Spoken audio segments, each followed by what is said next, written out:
grapes, melon, and any good fruit. Ice and cold water, good food and good bread in the markets. They have no baths and no advanced education institutions. Thank you. Okay. You want to keep going, Mike? There are no running streams in their gardens or residents, no waters at all except the large rivers and swamps in the ravines and hollows.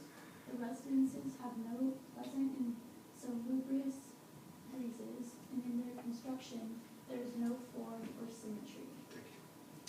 Anybody know what salubrious means? It's a really good word. I like that word. It means healthful. Okay? It will be a salubrious thing for you to do, right? Healthful for your brain, right? Here's Babar, the new ruler of India. What's his opinion? Somebody knows this besides Will, because it's freaking obvious. Yeah.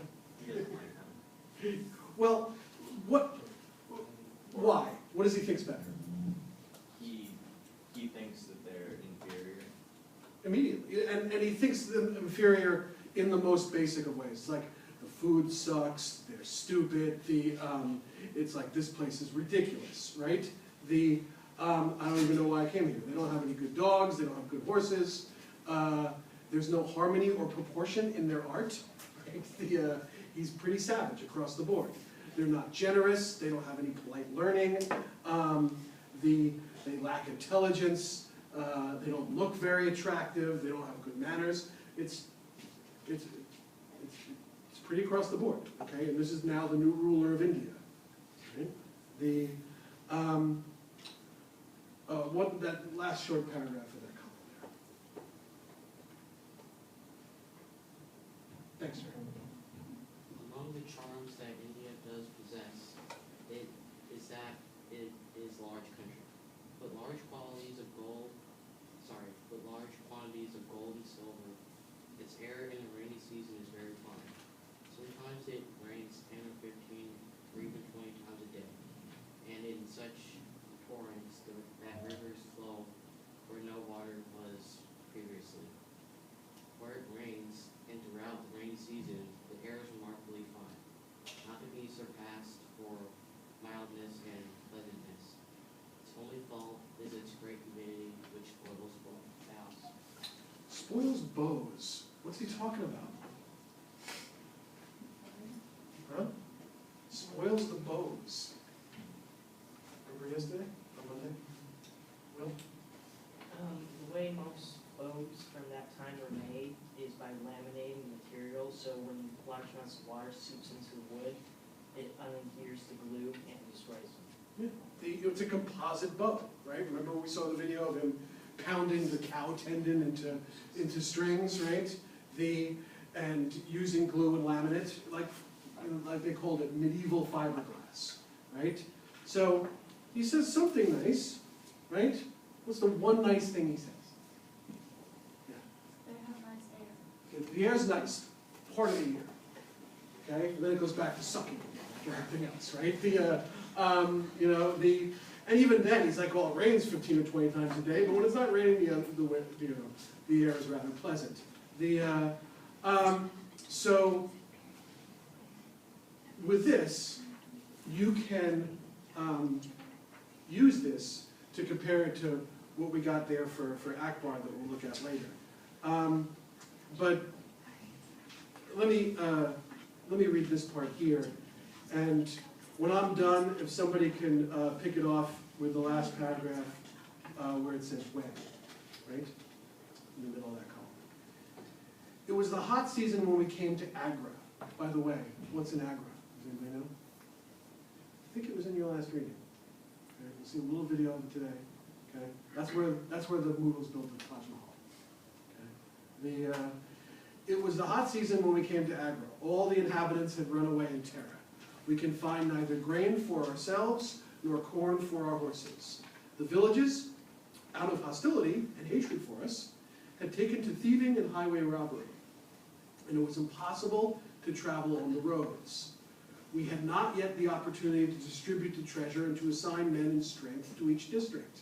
Moreover, the year was a very hot one. Pestilential shimums, or sandstorms, were striking people down in heaps. The masses were beginning to die off. For all these reasons, most of the best warriors were unwilling to stay in India. In fact, they determined to leave. When I discovered this unsteadiness among my people, I summoned all the leaders into council. I said, without means and resources, there is no empire and conquest, and without lands and followers, there is no sovereignty and rule. By the effort of long years, through much tribulation and crossing of distant lands, by flinging ourselves into battle and danger, we have, through God's favor, overcome so many enemies and conquered such vast lands. And now what force compels us, what necessity has arisen that we should, without cause, abandon a country taking at such risk of life?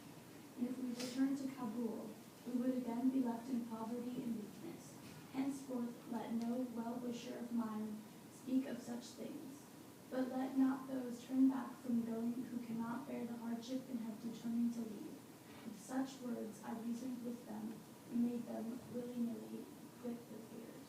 I don't think willy-nilly is probably the best translation there, right? But the, thank you.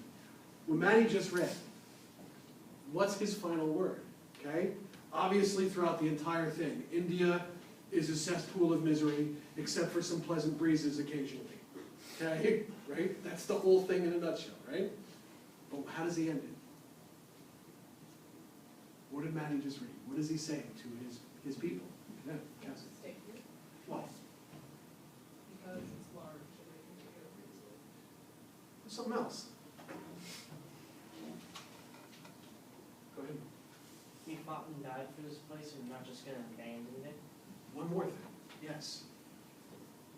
What else? We think more if we went back home. Yeah, there's nothing home, right?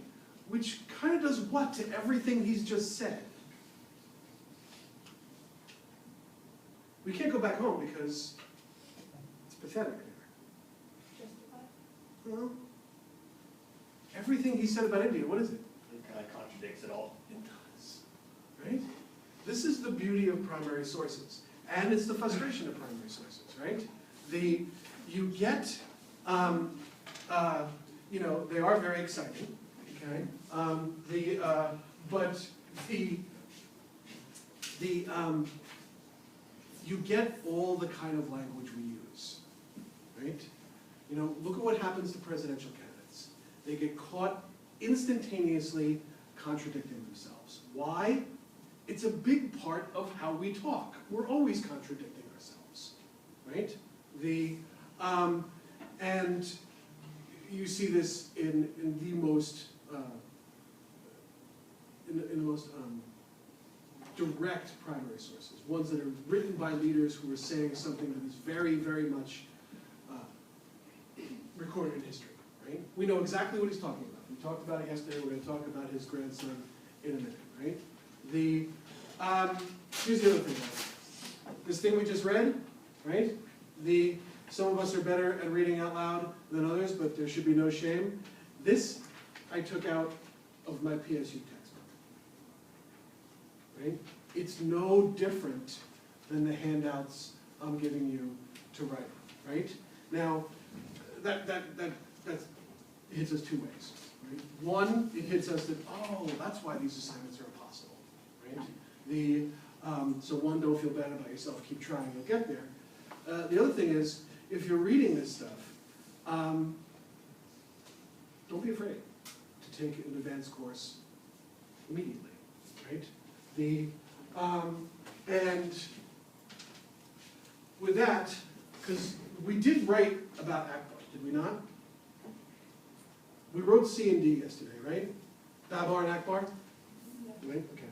So I want to get some specific notes on here. I am going to transcend the text a little bit and bring it all together. And then we'll read later on the period, the assignment that I want you to read on tonight and Thursday to write about handing over. Okay?